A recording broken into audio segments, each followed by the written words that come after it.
గత వైసీపీ ప్రభుత్వం ఏర్పాటు చేసిన వాలంటీర్ల వ్యవస్థను ప్రస్తుత ప్రభుత్వం కొనసాగిస్తుందా లేదా అనేది తీవ్ర ఉత్కంఠ రేపుతుంది. ఎన్నికలకు ముందు వాలంటీర్ల వ్యవస్థ కొనసాగిస్తామని, వారికి జీతాలను రెట్టింపు చేస్తామని కూటమి నేతలు చెప్పారు. ఇప్పుడు ప్రభుత్వంలోకి రాగానే వారికి పెన్షన్ల పంపిణీ నుంచి తప్పించడం చర్చనీయాంశంగా మారింది. జూలై 1వ తేదీ చెల్లించే 7,000 రూపాయల పెన్షన్ను సచివాలయ సిబ్బందితోనే పంపిణీ చేయనున్నారు. సచివాలయ సిబ్బంది ప్రతి ఇంటికి వెళ్లి పెన్షన్ అందిస్తారని ప్రభుత్వం స్పష్టం చేసింది. దీంతో వాలంటీర్ల భవిష్యత్తు ఏంటి అనేది ఆసక్తికరంగా మారింది. వాస్తవానికి తాము అధికారంలోకి వచ్చాక వాలంటీర్లకు మెరుగైన నైపుణ్య శిక్షణ ఇప్పించి వారిని మరింత ఉన్నత శిఖరాలు అధిరోహించేలా చేస్తామని బాబు హామీ ఇచ్చారు. అయితే ప్రభుత్వం ఏర్పడి 2 వారాలైనా వాలంటీర్ల ప్రస్తావన లేదు.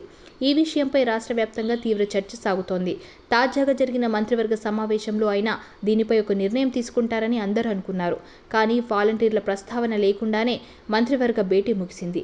రాష్ట్ర వ్యాప్తంగా 2.30 లక్షల మంది వాలంటీర్లు ఉన్నారు.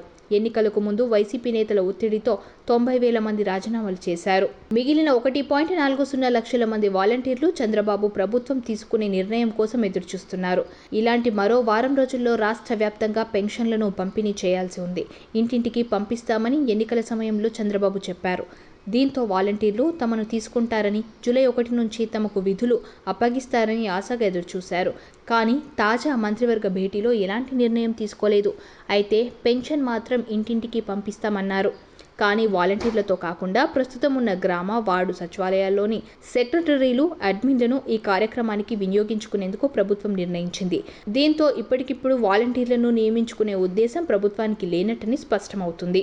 అయితే దీని వెనుక మరోసారి రిక్రూట్మెంట్ చేసే ఉద్దేశం ఉన్నట్టు తెలుస్తోంది. గతంలో 50 ఇళ్లకు ఒక వాలంటీర్ ఉంటే ఇప్పుడు దానిని 100 ఇళ్లకు పెంచే అవకాశం ఉంది. వేతనం పెంచుతున్నందున వాలంటీర్ల సేవలను కూడా విస్తృతం చేయాలని నిర్ణయించే ఛాన్స్ ఉన్న నేపథ్యంలో వారి విషయాన్ని ప్రస్తుతం పక్కన పెట్టినట్టు తెలుస్తోంది. అదే సమయంలో వాలంటీర్ల వ్యవహారంలో రాష్ట్ర ప్రభుత్వం అభిప్రాయం కోరుతూ హైకోర్టు ఇచ్చిన ఆదేశాలు సంచలనం రేపుతున్నాయి.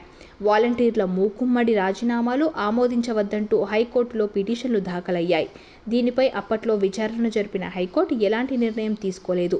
తాజాగా మరోసారి వాలంటీర్ల రాజీనామాల ఆమోదం వ్యవహారంపై విచారణ జరిపిన హైకోర్టు దీనిపై రాష్ట్ర ప్రభుత్వంతో పాటు ఈసీ తమ అభిప్రాయాలు తెలుపుతూ అఫిడవిట్లు దాఖలు చేయాలని ఆదేశాలిచ్చింది. దీంతో ఇప్పుడు రాష్ట్ర ప్రభుత్వం హైకోర్టులో ఏం చెప్పబోతోందన్నది కీలకంగా మారింది.